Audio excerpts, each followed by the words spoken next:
বিএনপির ভারপ্রাপ্ত চেয়ারম্যান জননেতা তারেক রহমান ফেসিবাদ হাসিনা বিরোধী আন্দোলনে সক্রিয় সকল রাজনৈতিক দলের সাথে আলাপ আলোচনা করে রাষ্ট্র পরিচালনার যেই রূপরেখা 31 দফা দাবি পেশ করে জনগণের উদ্দেশ্যে আমরা আজকে 31 দফা এই মার্কেটে সকল ব্যবসায়ী এবং ক্রেতার হাতে হাতে পৌঁছে দিলাম।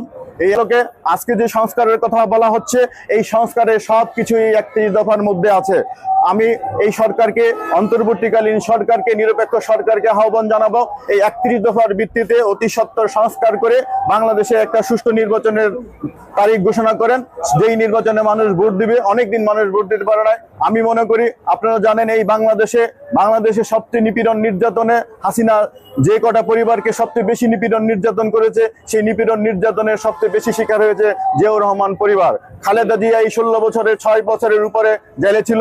খালেদা জিয়া তার ছোট সন্তান আরাফাত রহমান কুকুকে আপনারা জানেন পরিকল্পিতভাবে হাসিনা হত্যা করেছে এবং আমাদের প্রিয় নেতা তারেক রহমানকে চিকিৎসার জন্য বাধ্য করে বিদেশে পাঠিয়েছে। তারেক রহমান বলেছে, আমরা প্রতিহিংসায় বিশ্বাস করি না, আমরা হিংসায় বিশ্বাস করি না, আমরা প্রতিশোধে বিশ্বাস করি না। হ্যাঁ, আমরা প্রতিশোধ নিব।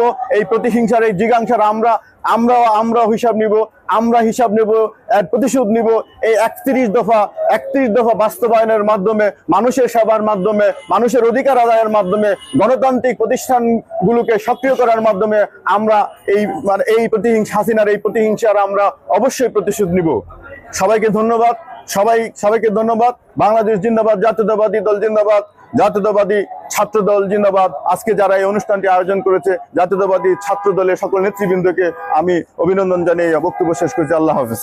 খবরের কাগজ, নিখাত, নির্ভীক, নিরপেক্ষ।